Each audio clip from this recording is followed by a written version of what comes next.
bringing back a little bit of rock on the range. Here's the morning after. For the 10th straight year, Nick and Big J are live from Rock on the Range.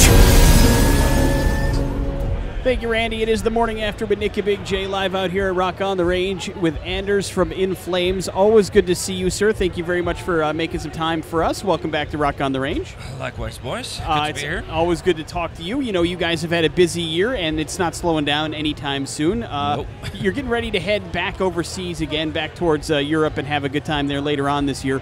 That always fun to do the European-American thing, or does it just get to be too much sometimes? No, we love this. Otherwise, we would quit, you know. Yes. I love being out here. I love playing the shows wherever we are, meeting our fans. You know, that's. I mean, they are the reason we do this. I do enjoy creating music, but out there meeting people, it's fantastic. Speaking of creating music, Battles, the new album, not so new anymore, but it's awesome. Really enjoy it. What was it like when you guys decided? When you guys sit down to do an album, do you have specific goals in mind, or do you just sit down and let's write what comes up? Yeah, that's pretty much it. I mean, all In Flames songs starts from a melody. That's what In Flames is about, really, melodies. And then we just try to create something that we feel is good, you know.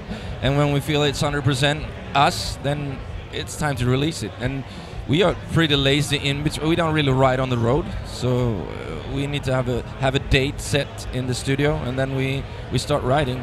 And this one was fairly quick. Took us like 3 weeks to write and do all the demos, and then obviously we recorded for another 8 weeks. But yeah, you know, do you guys go into the studio with kind of a plan, or is it a collaborative process when you all get together and put it together, or how does the writing stuff work for you? I mean, it comes natural because we don't write on the road or sort of in between. Things changes.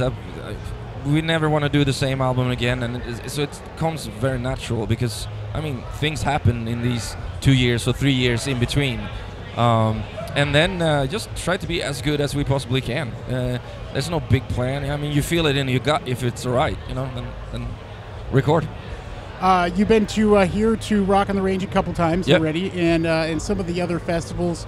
How is America doing festival-wise these days compared to the European festivals? I would say better and better. It's better for the bands, better for the audience. There are more places to take a piss or or buy the beer, and it's better for the bands behind stage as well. Some of these festivals can be a little bit dirty, but it's getting better and better. And I mean, we enjoy it. I mean, it's about we have a nice bus, so I can't complain. I was going to say, you know, you come in, we would have been honored to visit the In Flame buses on one of these Rock on the Range trips. So you guys got a nice little setup. Is that what you do in the off time for the festivals? Just kind of hang out, relax, and try to get your bearings again? That's where I have my cold beer. So, I mean, I better hang out there, you know. Yeah. And I have the whiskey, too. No, but it's nice to have, especially like this. Yeah, we have a good shower and stuff on there, so... Yeah. You're in a show like this. Who is a band that you really like enjoy watching? I just saw our buddies in Starset a little bit in between interviews here. They did a good job. Who's on tonight? I don't know really who's playing. In Flames? Yeah, but In Flames is there? I've seen them so many times this year. Papa Roach, Korn. Oh, Papa Roach, of course. Yeah. Yeah. Okay. And Korn as well. I mean, we tour with Papa Roach in Europe, and those guys are always fun and put on a great show. Yeah, as being a music creator, and somebody who's constantly making music, you know, when you sit down, what is it that you look for when you want to listen to something? Obviously, there's got to be something that you just like, you know what, I'm going to stick in a CD and... I mean, it's a good question, but it's difficult to answer because it's just, you got to feel it inside. I mean, that's something that moves you in whatever way, and it can be any type of music, I would say. I mean, there are tons and tons and tons of awesome musicians, but it doesn't mean that they can put a song together that moves me, you know. Super skilled people, but it's just got to feel it, you know, in your gut. One of the things that Jay and I are obsessed with is your home country of Sweden. We are such fans of the music that has come out of that country in the last couple of years. It's pretty amazing. How often are you able to get home, and is the music scene even better than what we realize being stupid Americans here in the States? Is that there are a lot of really cool things going on back home? I mean, there are tons of bands, yeah, of course. And I used to work, or not anymore, I used to work at a record label and took care of some signings, and I got to see a lot of up-and-coming younger bands, and it was great to do that. So it's a healthy scene, I would say. How are In Flames shows in Sweden? Are they just amazing to go back home and put on a show for the hometown fans, kind of a thing? I would say it's great to play back home because it comes a lot of people, but the guest list is so long, and people call last minute.